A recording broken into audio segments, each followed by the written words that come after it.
Hello সবাইকে। আজকে আমরা ক্লাস 8-এর যে ধাতু এবং অধাতুর বিক্রিয়া রয়েছে সেই বিক্রিয়াগুলি অর্থাৎ যে রাসায়নিক ধর্ম রয়েছে একটা ধাতু এবং অধাতু জলের সঙ্গে কীভাবে বিক্রিয়া করবে এবং অ্যাসিডের সঙ্গে বিক্রিয়া করলে কী কী পাওয়া যাবে সেগুলো নিয়ে আমরা আলোচনা করব। তো তার আগে বলে দিই যে এইগুলো কী হচ্ছে, অর্থাৎ রাসায়নিক বিক্রিয়ায় অংশগ্রহণ করার যে প্রবণতা, অর্থাৎ একটি পদার্থ যদি আমি একটা আয়রন নিয়ে নিই, এই আয়রন পদার্থটা অন্য কোনো পদার্থের সঙ্গে রাসায়নিক বিক্রিয়ায় অংশগ্রহণ করার যে প্রবণতা দেখাবে সেই প্রবণতাটাই হচ্ছে কি তার রাসায়নিক ধর্ম, তাই তো? তাহলে রাসায়নিক ধর্ম আমরা কি দেখেছিলাম যে বিক্রিয়ায় অংশগ্রহণ করার প্রবণতাটাই হচ্ছে রাসায়নিক ধর্ম। এবার ভৌত ধর্ম আমরা কি দেখেছিলাম?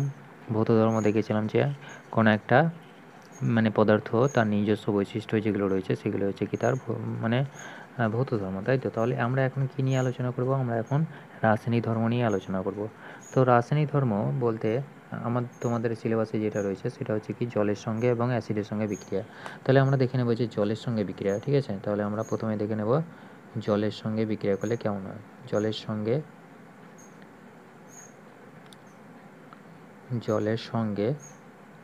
ধাতুর বিক্রিয়া।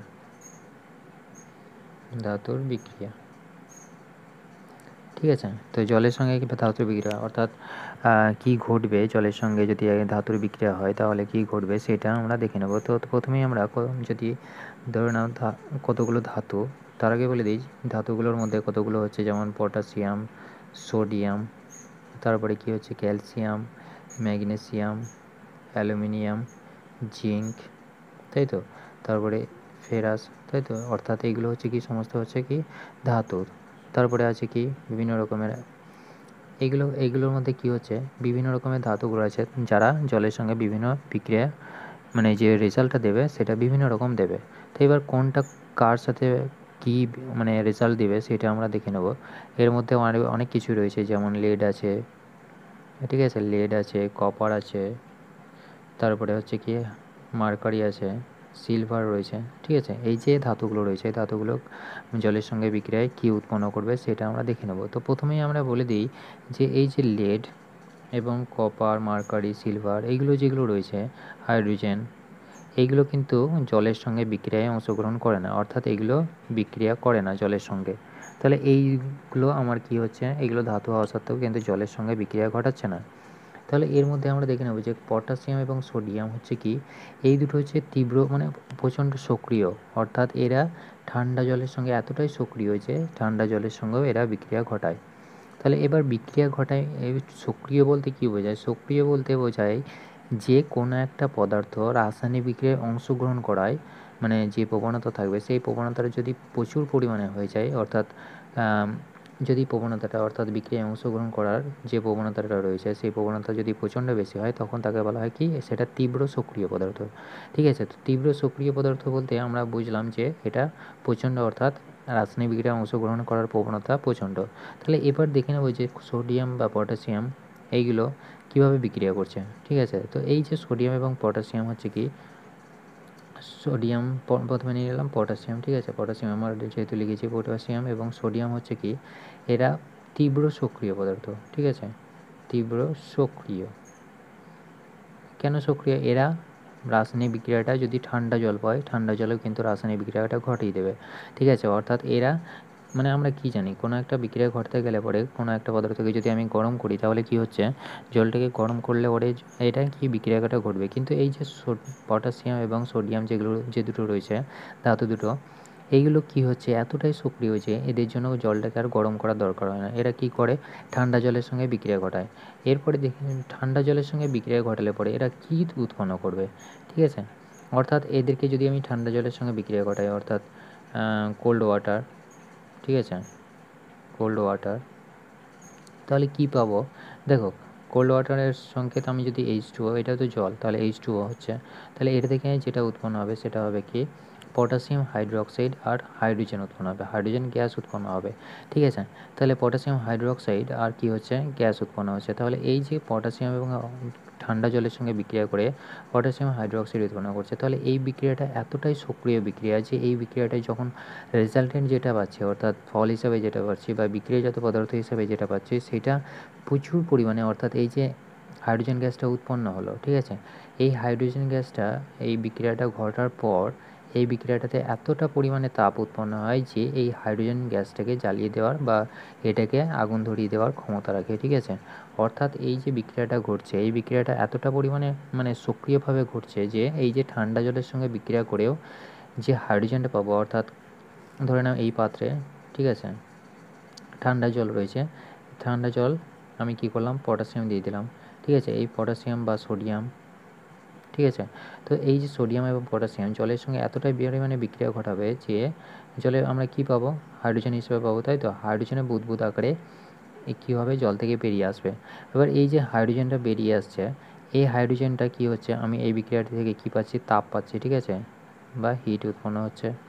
তাহলে এতটা পরিমাণে হিট উৎপন্ন হবে যে এই হাইড্রোজেনটা কোনো একটা জিনিসকে জ্বলতে গেলে কী লাগে, অক্সিজেন লাগে এবং তার সাথে হিট লাগে, তাই তো। অর্থাৎ তার সঙ্গে হিট লাগে। তাহলে অক্সিজেন আর হিট প্রয়োজন কোনো একটা জিনিসকে জ্বালানোর জন্য।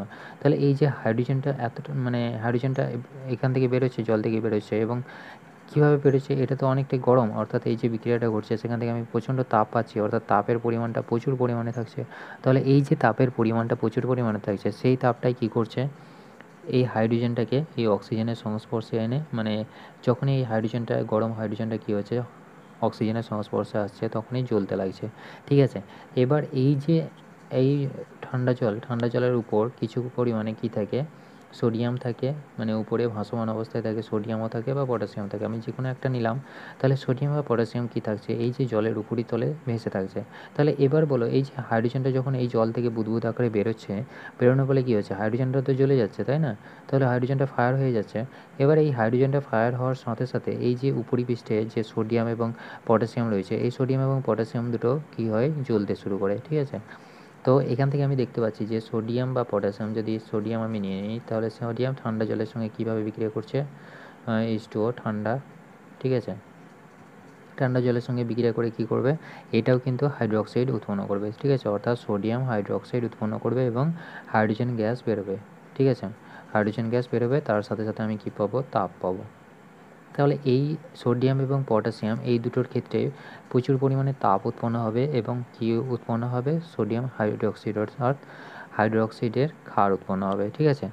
তো এখান থেকে আমি দেখতে পাচ্ছি যে দুটোর ক্ষেত্রে, অর্থাৎ দুটো যে কেস ঘটছে, দুটো কেসের ক্ষেত্রে আমরা দেখতে পাচ্ছি যে প্রচুর পরিমাণে হিট উৎপন্ন হচ্ছে এবং হাইড্রোজেনটা যখনই এই মানে বিক্রিয়ার, অর্থাৎ এই যে পাত্র থেকে যখন বুদবুদ আকারে বেরোচ্ছে, তখন কী হচ্ছে, সেটা জ্বলে যাচ্ছে এবং জ্বলে যাওয়ার কারণে সেটা কী করছে, উপরিপৃষ্ঠে যে ভাসমান সোডিয়াম বা পটাশিয়াম আয়নগুলো রয়েছে, সেগুলোকে কী করছে, সেগুলোকেও জ্বালিয়ে দেওয়ার মানে জ্বালিয়ে দিচ্ছে, তাই তো। তাহলে এটার ক্ষেত্রে আমরা দেখলাম যে খুব সক্রিয় পদার্থ। এরপরে দেখে নেব যে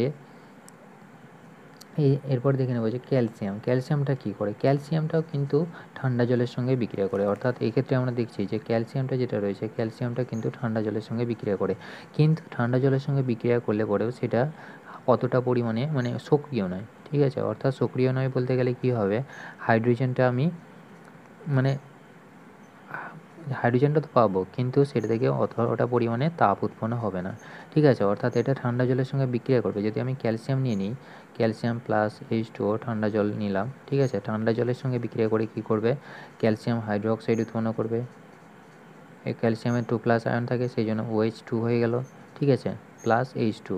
এক্ষেত্রে কী হবে, হাইড্রোজেন গ্যাস উৎপন্ন হবে, কিন্তু তাপটা কী হবে, তাপটা অতটা পরিমাণে হবে না এবং এই বিক্রিয়াটা যেটা ঘটবে সেটা কম সক্রিয় হবে। অর্থাৎ ক্যালসিয়াম ঠান্ডা জলের সঙ্গে কম সক্রিয় পদার্থ, অর্থাৎ ঠান্ডা জলের সঙ্গে বিক্রিয়া খুব ধীর গতিতে হবে, অর্থাৎ অতটা মানে ভায়োলেন্স হবে না, ঠিক আছে।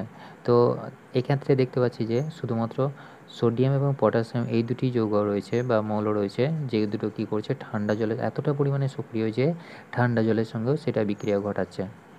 বোঝা গেছে তাহলে। তাহলে এবার প্রশ্ন হতে পারে, হয়তো জিজ্ঞেস করতে পারে যে এমন একটা পদার্থের নাম বলো যেটা ঠান্ডা জলের সঙ্গে বিক্রিয়া করে গোল্ডেন ইয়েলো কালার দেয়। তাহলে এটা হচ্ছে কি, সোডিয়ামটা এই বিক্রিয়া ঘটার পরে যেটা মানে বিক্রিয়া ঘটার পরে পাত্রে এর রং যেটা পাবো সেটা হচ্ছে কি গোল্ডেন ইয়েলোইস, ঠিক আছে। এটা পাবো কি, সোনালি হলুদ কালার, ঠিক আছে, গোল্ডেন ইয়েলোইস, ঠিক আছে। তাহলে এইটার ক্ষেত্রে পাবো গোল্ডেন ইয়েলোইস। আর এই যে পটাশিয়ামের ক্ষেত্রে পাবো, পটাশিয়ামের ক্ষেত্রে আমরা পার্পেল কালার পাবো, ঠিক আছে, পার্পেল কালার পাবো। তাহলে পার্পেল কালার পাচ্ছি, এটার ক্ষেত্রে পাচ্ছি গোল্ডেন ইয়েলোইস বা হলুদ, সোনালি হলুদ, ঠিক আছে। তাহলে এরকম পাচ্ছি রং, তাহলে এই দুটো রং দুটো মনে রেখে দিও। তাহলে এরপরে আমরা তো ক্যালসিয়াম দেখে নিলাম, এরপরে আমার কি আছে, এরপরে আছে আমার ম্যাগনেসিয়াম এবং অ্যালুমিনিয়াম। ঠিক আছে, এরপরে আমার কি আছে, ম্যাগনেসিয়াম আছে, তাই তো। তাহলে আমরা দেখলাম যে এই যে এটা আমরা যেটা করেছি সেটাতে আমরা দেখলাম প্রথমে কি নিয়েছিলাম, সোডিয়াম নিয়েছি, মানে পটাশিয়াম নিয়েছিলাম, তারপরে সোডিয়াম, তারপরে ক্যালসিয়াম, তারপরে ম্যাগনেসিয়াম নিয়েছিলাম, তাই তো। তারপরে এরপর আসছে আমার ম্যাগনেসিয়াম। তার ক্যালসিয়ামটা দেখলাম, ক্যালসিয়ামটা কী হচ্ছে, অতটা সক্রিয় হচ্ছে না, সক্রিয় কিন্তু পটাশিয়াম এবং সোডিয়ামের মতো নয়। ঠিক আছে, এটা তো উৎপন্ন করছে হাইড্রোজেন গ্যাস। ঠিক আছে, ঠান্ডা জলের সঙ্গে বিক্রিয়া করে হাইড্রোজেন গ্যাস পাচ্ছি, কিন্তু অতটা পরিমাণে সক্রিয় হচ্ছে না। তাহলে ক্যালসিয়ামের ক্ষেত্রে আমরা দেখে নিলাম। এরপরে আমরা দেখে নেব যে ম্যাগনেসিয়াম, অ্যালুমিনিয়াম, জিঙ্ক এবং আয়রন কীভাবে কী মানে কার সাথে বিক্রিয়া করছে। তো এই ক্ষেত্রে এই যে ম্যাগনেসিয়ামই আছে কেবলমাত্র এই কী করে, মানে কম সক্রিয় পদার্থ। এইগুলো সবগুলোই কিন্তু কম সক্রিয়, অর্থাৎ বিক্রিয়ায় কম সক্রিয়। তো এক্ষেত্রে ম্যাগনেসিয়ামটা কী করে, ম্যাগনেসিয়ামটা গরম জলের সঙ্গে বিক্রিয়া করে, অর্থাৎ ম্যাগনেসিয়ামটাই রয়েছে যেটা কী করবে, হট ওয়াটারের সঙ্গে বিক্রিয়া করবে, অর্থাৎ গরম জলের সঙ্গে বিক্রিয়া করবে। তাহলে গরম জলের সঙ্গে যদি বিক্রিয়া করে তাহলে বলো কী উৎপন্ন হবে, যদি Mg+H2O, ঠিক আছে, এটা কি করবে, গরম জলের সঙ্গে বিক্রিয়া করে অক্সাইড উৎপন্ন করবে। ঠিক আছে, অর্থাৎ ম্যাগনেসিয়াম অক্সাইড উৎপন্ন করবে, আর কি উৎপন্ন হবে, হাইড্রোজেন গ্যাস উৎপন্ন হবে। তাহলে এক্ষেত্রে আমরা পাচ্ছি কি, এক্ষেত্রে আমরা কি পাবো, এইটার ক্ষেত্রে দেখবে এটা যখন তুমি দেখবে তখন এটা উৎপন্ন হবে, আর তার সাথে সাথে উৎপন্ন হবে ম্যাগনেসিয়াম হাইড্রোক্সাইডও উৎপন্ন হয়। ঠিক আছে, তাহলে এক্ষেত্রে দুটোই উৎপন্ন হতে পারে। ঠিক আছে, তাহলে এক্ষেত্রে কি হবে, এক্ষেত্রে হাইড্রোজেন গ্যাস উৎপন্ন হচ্ছে কিন্তু কোনো আগুন মানে জ্বলছে না। ঠিক আছে, অর্থাৎ কোনো রকমেরভাবে পোড়ানো বা আগুন ধরছে না। তাহলে এক্ষেত্রে দুটোই উৎপন্ন হতে পারে, একটা হচ্ছে কি অক্সাইডে উৎপন্ন হতে পারে, একটা হচ্ছে ম্যাগনেসিয়াম অক্সাইড উৎপন্ন হতে পারে। ঠিক আছে, তাহলে এক্ষেত্রে কী পাচ্ছি, আমি হাইড্রোজেন গ্যাস পাচ্ছি, এটা কার সাথে বিক্রিয়া করছে, গরম জলের সঙ্গে বিক্রিয়া করছে। অ্যালুমিনিয়াম, জিঙ্ক এবং ফেরাস বা আয়রন, ঠিক আছে, এই যে অ্যালুমিনিয়াম, জিঙ্ক এবং আয়রন রয়েছে, এইগুলো কার সাথে বিক্রিয়া করে, এগুলো স্টিমের সঙ্গে বিক্রিয়া করে, অর্থাৎ বাষ্পের সঙ্গে বিক্রিয়া করে। তাহলে এগুলো কার সাথে বিক্রিয়া করে, রিয়্যাক্ট করে কার সাথে, স্টিমের সাথে। ঠিক আছে, স্টিমের সাথে বিক্রিয়া করে, অর্থাৎ যেগুলো হবে এই যে তিনটে কী করবে, স্টিমের সঙ্গে বিক্রিয়া করবে। তাহলে আমি প্রথমে যদি আমি এফি নিই, তাহলে এফিটা কার সাথে বিক্রিয়া করবে, স্টিমের সঙ্গে বিক্রিয়া করে কী উৎপন্ন করবে, Fe3O4+H2। ঠিক আছে, তাহলে এই হাইড্রোজেন গ্যাস উৎপন্ন করছে, এক্ষেত্রে কী হচ্ছে, অক্সাইড উৎপন্ন করবে। ঠিক আছে, অর্থাৎ ফেরাস অক্সাইড বা ফেরিক অক্সাইড। এক্ষেত্রে আমরা যেগুলো রেজাল্ট হিসেবে পাবো সেগুলো হবে কি, অক্সাইড পাবো। ঠিক আছে, আগেরটা আমি কি দেখলাম যে হাইড্রোক্সাইড উৎপন্ন হচ্ছিলো, অর্থাৎ পটাশিয়াম হাইড্রোক্সাইড, সোডিয়াম। আগেরটা কি দেখলাম, এইটার ক্ষেত্রে দেখতে পেলাম যে মানে সোডিয়ামের ক্ষেত্রে দেখলাম যে সোডিয়াম হাইড্রোক্সাইড উৎপন্ন হচ্ছে, তাই তো। এক্ষেত্রে কী হবে, অক্সাইড আয়ন উৎপন্ন হবে, অর্থাৎ ফেরিক অক্সাইড হবে। ঠিক আছে, ফেরিক অক্সাইড বা ফেরাস অক্সাইড, এক্ষেত্রে আমরা অক্সাইড পাবো। তো এরপরে আমরা দেখে নেব যে জিঙ্কের ক্ষেত্রে কী উৎপন্ন হচ্ছে, জিঙ্ক যদি মানে স্টিমের সঙ্গে বিক্রিয়া করে, অর্থাৎ বাষ্পের সঙ্গে বিক্রিয়া করে, তখন কী পাবো,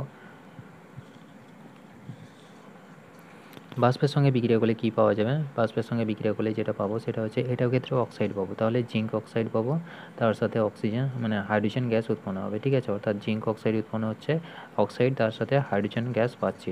ঠিক আছে, অর্থাৎ এগুলো কি হচ্ছে, এগুলো সবগুলো কি হচ্ছে, স্টিমের সঙ্গে বিক্রিয়া করছে, এবং এগুলো অতটাও সক্রিয় নয়। আগে যেগুলো দেখলাম পটাশিয়াম, সোডিয়াম এবং ক্যালসিয়ামের ক্ষেত্রে যেগুলো দেখলাম সেগুলোর মতো অতটাও সক্রিয় নয়। ঠিক আছে, তো এইগুলোর ক্ষেত্রে কী পাচ্ছি, আমি হাইড্রোজেন গ্যাস পাচ্ছি, কিন্তু এগুলোটা জ্বলছেও না, অর্থাৎ অক্সিজেনের সংস্পর্শে এসে জ্বলছে না, এবং এগুলো কম সক্রিয়।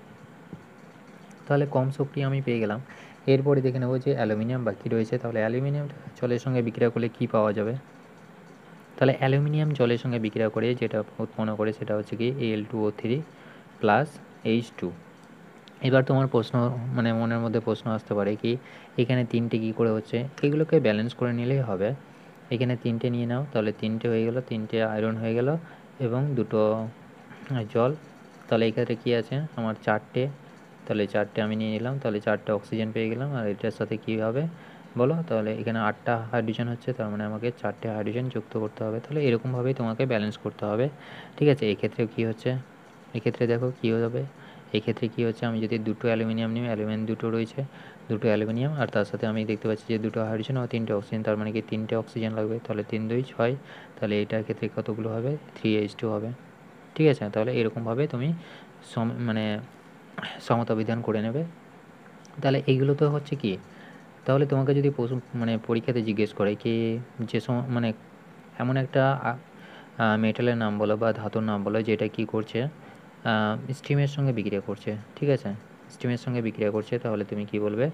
এটা হচ্ছে কি আয়রন হবে, জিঙ্ক হবে, অ্যালুমিনিয়াম হবে। তাহলে এগুলো কি করছে? স্টিমের সঙ্গে বিক্রিয়া করছে। এই যে বিক্রিয়াগুলো রয়েছে, এই বিক্রিয়াগুলির মধ্যে একটাই কেবলমাত্র বিক্রিয়া রয়েছে যেটা হচ্ছে কি রিভার্সিবল। ঠিক আছে, অর্থাৎ এই বিক্রিয়াটাকে যদি আমি এইটা থেকে, এইটা হচ্ছে কি এইটা যে আয়রনের সঙ্গে বিক্রিয়াটা, এটা হচ্ছে কি এইটাই শুধুমাত্র একটা বিক্রিয়া যেটা রিভার্সিবল বিক্রিয়া, অর্থাৎ এইটা থেকে এটা পাবো, এটা থেকে এটা পাবো। ঠিক আছে, তাহলে এটাই হচ্ছে কেবলমাত্র রিভার্সিবল, অর্থাৎ আয়রনটা। তাহলে এটা কি হবে? এটা থেকে আমি এটা পাবো, তার সাথে আবার যদি আমি ফেরাস অক্সাইডকে কী করি, হাইড্রোজেনের সঙ্গে বিক্রিয়া ঘটাই, তাহলে আমি কি পাবো? ফেরাস পাবো, মানে আয়রন পাবো, এবং তার সাথে সাথে জল উৎপন্ন হবে। ঠিক আছে, তাহলে এটা হচ্ছে কি কেবলমাত্র রিভার্সিবল বিক্রিয়া। তো এটা তো আমার গেল জলের সঙ্গে বিক্রিয়া। এরপরে আমরা দেখে নেবো যে অ্যাসিডের সঙ্গে বিক্রিয়া করলে কি উৎপন্ন করবে। তাহলে অ্যাসিডের সঙ্গে আমরা একই রকমভাবে নিয়ে নেব ধাতুগুলো কী কী নেব?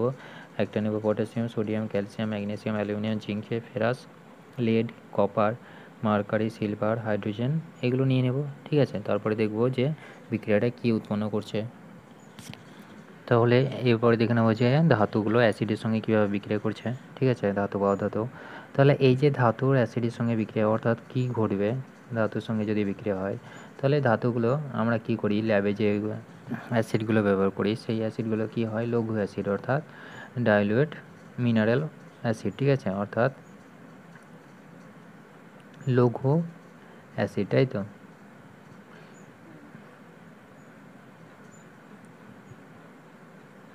অ্যাসিড বা লঘু অ্যাসিড।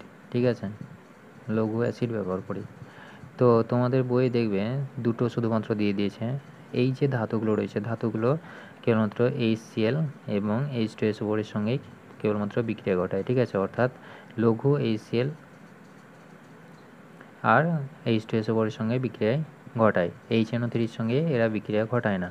ঠিক আছে, তাহলে এই যে বিক্রিয়াটা ঘটছে, অর্থাৎ একটা ধাতু HCl বা H2SO4 এর সঙ্গে বিক্রিয়া ঘটলে কি হবে সেটা আমরা কি পাবো, সেটা দেখো। মেটাল যদি থাকে, মেটাল কি করছে, অর্থাৎ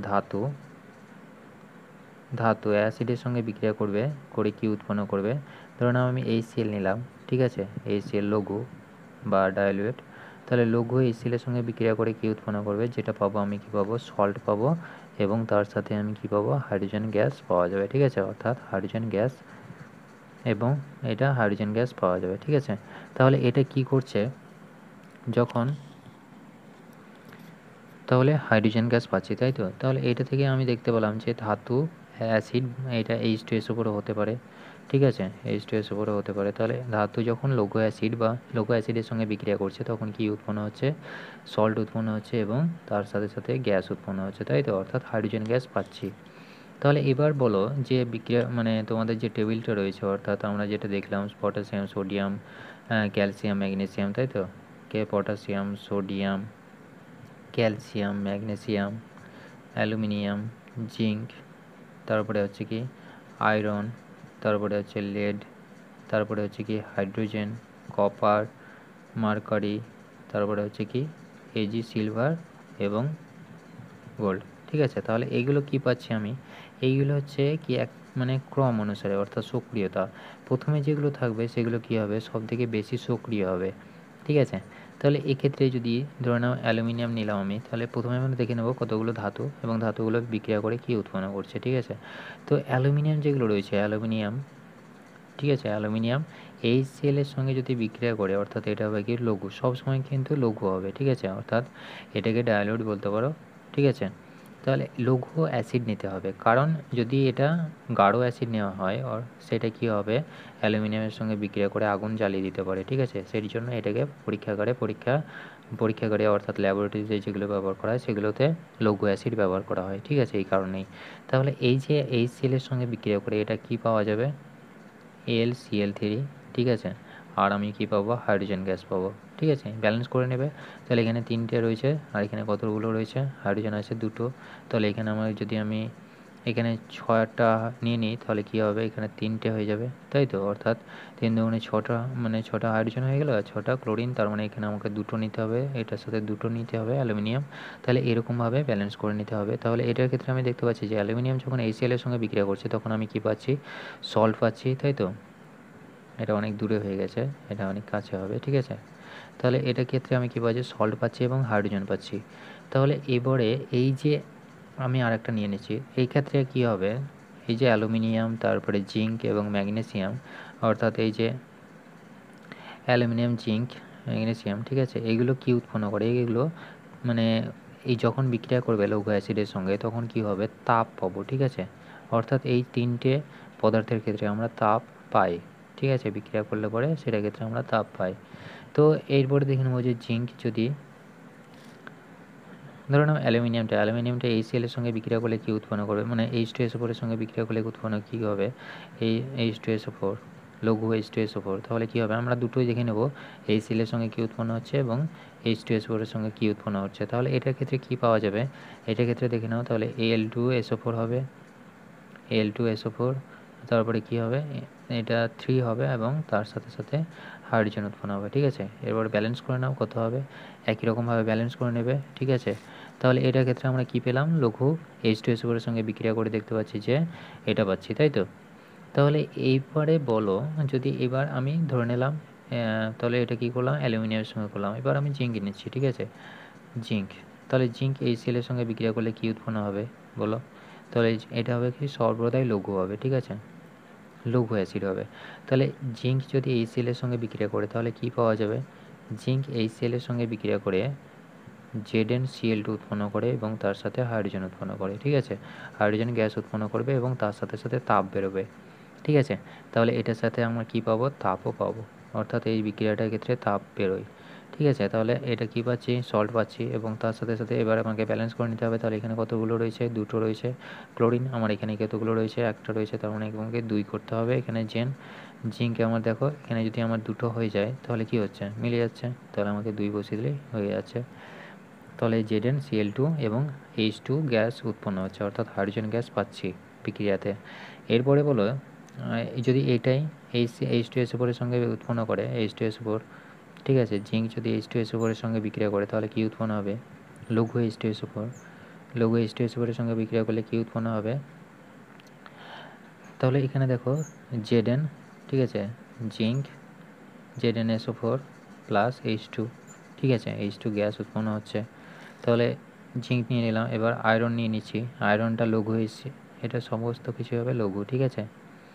তাহলে লঘু HCl এর সঙ্গে যদি বিক্রিয়া করে তাহলে কী পাবো, তাহলে এটা হবে কি বলো, এটা থেকে আমরা কী পাবো, HCl এর সঙ্গে বিক্রিয়া করছে আয়রনটা, তাহলে কী উৎপন্ন হবে, আয়রনটা যদি HCl এর সঙ্গে বিক্রিয়া করে তাহলে কী উৎপন্ন হবে, আগে দেখলাম কি Fe2, এটা দেখো ভালো করে দেখো, এটার ক্ষেত্রে আমরা কী পাচ্ছি, লঘু H2SO4, এটার ক্ষেত্রে আমরা কী পাবো, একই রকমভাবে কী উৎপন্ন হবে, সল্ট উৎপন্ন হবে, ঠিক আছে? সল্ট এবং হাইড্রোজেন উৎপন্ন হবে, ঠিক আছে?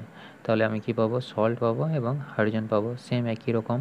যদি আমরা ম্যাঙ্গানিজ নিয়ে নিই, ঠিক আছে, তাহলে কী উৎপন্ন হবে, তাহলে এটার ক্ষেত্রে কী উৎপন্ন হবে বলো, HCl, যদি HCl এর সঙ্গে যদি বিক্রিয়া করি তাহলে কী উৎপন্ন হবে, এটার ক্ষেত্রেও আমরা কী পাবো, কি সল্ট পাবো এবং তার সাথে সাথে হাইড্রোজেন পাবো, তাই তো? তাহলে MgCl2 পাচ্ছি এবং তার সাথে আমি কী পাচ্ছি, হাইড্রোজেন গ্যাস পাচ্ছি। এটাকে, এই বিক্রিয়াটার ক্ষেত্রে কী উৎপন্ন হবে, তাপ উৎপন্ন হবে, ঠিক আছে? আবার এইটাই যদি আমার H2SO4 এর সঙ্গে বিক্রিয়া করতো তাহলে কী উৎপন্ন হতো, H2SO4 এর সঙ্গে বিক্রিয়া করলে পরে এটার ক্ষেত্রে কী উৎপন্ন হবে বলো, তাহলে MgSO4 প্লাস H2, ঠিক আছে? তাহলে MgSO4 প্লাস H2 উৎপন্ন হচ্ছে, হাইড্রোজেন গ্যাস উৎপন্ন হবে। তাহলে এইগুলোই ছিল আমাদের অ্যাসিডের সঙ্গে মানে মেটালের বিক্রিয়া। তো এরপরে প্রশ্ন উঠতে পারে যে সোডিয়াম কেন নিচ্ছে না, তাই তো? সোডিয়াম HCl এর সঙ্গে কেন বিক্রিয়া করে না, এটা পরীক্ষাতে জিজ্ঞেস করে, বিক্রিয়া কেন করে না, ঠিক আছে? এটা হচ্ছে মেন ইম্পর্ট্যান্ট প্রশ্ন যে সোডিয়াম HCl এর সঙ্গে বিক্রিয়া কেন করে না। এই যে সোডিয়াম রয়েছে, সোডিয়ামগুলো কি, দেখো সোডিয়াম বা পটাশিয়াম কী হচ্ছে, জলের সঙ্গে বিক্রিয়া করছে, ঠান্ডা জলের সঙ্গে বিক্রিয়া করছে, তাই তো? তাহলে এটা কি প্রচণ্ড সক্রিয় পদার্থ, তাই তো?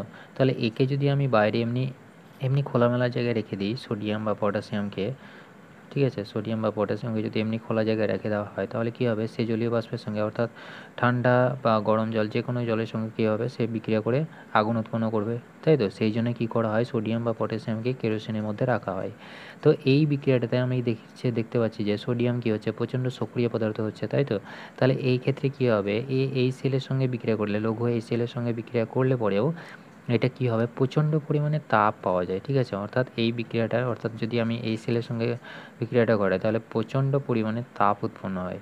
প্রচণ্ড পরিমাণে তাপ উৎপন্ন হওয়ার কারণে কী হচ্ছে, এটা ল্যাবের মধ্যে আগুন ধরিয়ে দিতে পারে। সেই জন্য এটাকে ল্যাবরেটরির মধ্যে করা হয় না, ঠিক আছে? ল্যাবরেটরির মধ্যে এই যে পরীক্ষাটা করা হয় না। কেন করা হয় না? কারণ এটা থেকে প্রচণ্ড পরিমাণে তাপ বেরোয়, ঠিক আছে? তাপ বেরোয়, তাই ল্যাবের মধ্যে আগুন লেগে যাওয়ার ভয় থাকে।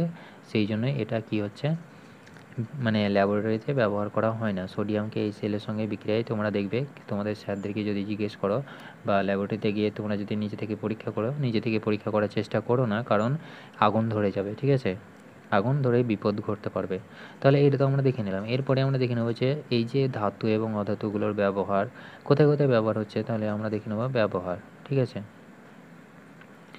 ব্যবহার, তাহলে ব্যবহারগুলো কোথায় কোথায় হয় দেখো।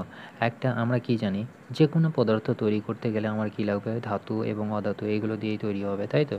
তাহলে ধাতু অধাতু, যেমন একটা তুমি একটা পেন যখন তৈরি করছো, যেমন একটা রুল পেন্সিলের ক্ষেত্রে আমরা কি দেখতে পাই, ভেতরটা কী হয়, উপরে কি, উপরে যে কাঠটা রয়েছে সেটাতেও কার্বন রয়েছে, ভেতরে যে নিবটা রয়েছে নিবটাতেও কার্বন রয়েছে, তাই তো? তাহলে সেটার ক্ষেত্রে আমরা দেখতে পাচ্ছি যে যে কোনো পদার্থই কী হচ্ছে, ধাতু এবং অধাতু দিয়ে তৈরি হচ্ছে। একটা চেয়ার ধরে নাও, একটা যদি চেয়ার নাও, ঠিক আছে?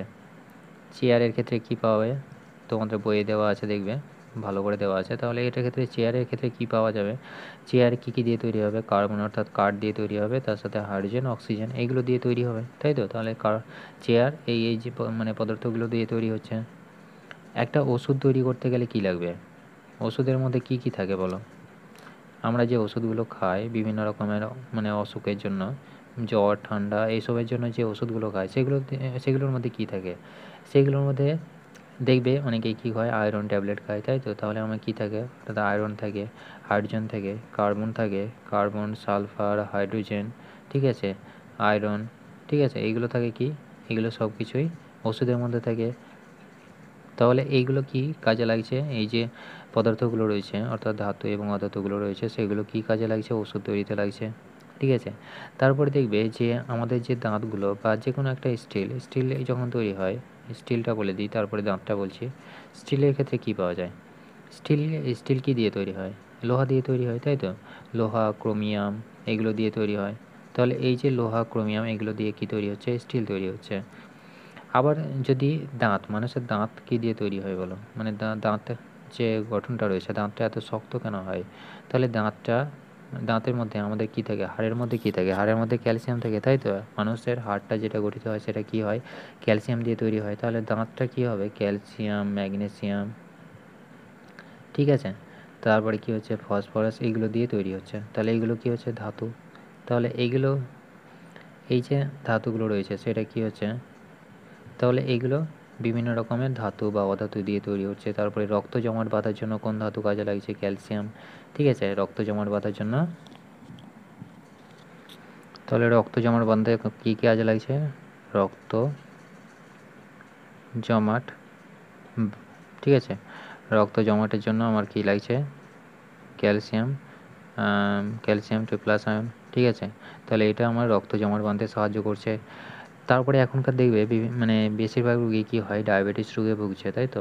অর্থাৎ ডায়াবেটিক রুগী আমরা দেখতে পাই, তাই তো? তাহলে ওই যে ডায়াবেটিসটা কেন হয়, সেটা হচ্ছে কি একটা হরমোনের অভাবে হয়, যেটা হচ্ছে কি ইনসুলিন হরমোনটা ডায়াবেটিস যে রোগটা হয়, ঠিক আছে? অর্থাৎ আমরা যদি বলি কি হরমোনের জন্য, ঠিক আছে, হরমোনের গঠন, তাহলে হরমোন গঠনে কাজে লাগছে। তাহলে এই যে ডায়াবেটিস রোগটা কী কারণে হয়, ইনসুলিনের অভাবে হয়। ইনসুলিন নামক একটা হরমোন রয়েছে, ঠিক আছে, সেটা কোথা থেকে নির্গত হয়, ব্রেন থেকে নির্গত হয়, ঠিক আছে? সেটা কি হয়, ইনসুলিন হরমোনের অভাবে ডায়াবেটিস হয়, ঠিক আছে? হরমোনের অভাবে ডায়াবেটিস রোগ হয়। পরীক্ষাতে জিজ্ঞেস করতে পারে, ঠিক আছে। ডায়াবেটিস রোগ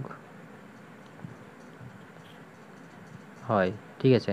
তো এই যে ইনসুলিনের অভাবে তো ডায়াবেটিস রোগ হয়, তাহলে এটা যে সুস্থির অবস্থা বা ডায়াবেটিস কমবে না বাড়বে না, এটা কে নিয়ন্ত্রণ করে? এটার ক্ষেত্রে নিয়ন্ত্রণ করে যেটা হচ্ছে সেটা হচ্ছে কি জিঙ্ক, ঠিক আছে। জিঙ্ক 2+ আয়ন যেটা আমার উৎপন্ন হয়, সেটা কি করে এই যে ইনসুলিন নামক হরমোনটা রয়েছে সেটাকে কি করে সুস্থির ও সঞ্চয় করতে সাহায্য করে, অর্থাৎ যাতে অভাব না হয় সেই জন্য সঞ্চয় ও সুস্থির করতে সাহায্য করে, ঠিক আছে। সুস্থির করতে সাহায্য করে এই যে জিঙ্ক আয়রনটা, ঠিক আছে। তাহলে এই যে এটা কি একটা ধাতু হিসেবে কাজ করছে, তাই তো। তাহলে এটা আমাদের কি করছে, ইনসুলিনের বা হরমোনের গঠন করতে সহায়তা করছে, সঞ্চয় করতে সহায়তা করছে। তাহলে এইগুলো কি আমাদের বিভিন্ন রকমেরভাবে কাজে লাগছে। তারপরে বিভিন্ন রকম তোমাদের বইয়ে অনেকগুলো কাজ দেওয়া আছে, তাহলে এইগুলো একটু পড়ে নিও, ঠিক আছে। তো থ্যাংক ইউ দেখার জন্য ভিডিওটা। আর যদি কারোর কোনো ডাউট থাকে তাহলে আমাকে কমেন্ট করে জানিয়ে দিবে, আমরা অবশ্যই কমেন্ট পড়ি এবং তোমাদের রিপ্লাই দেওয়ার চেষ্টা করব। Thank you.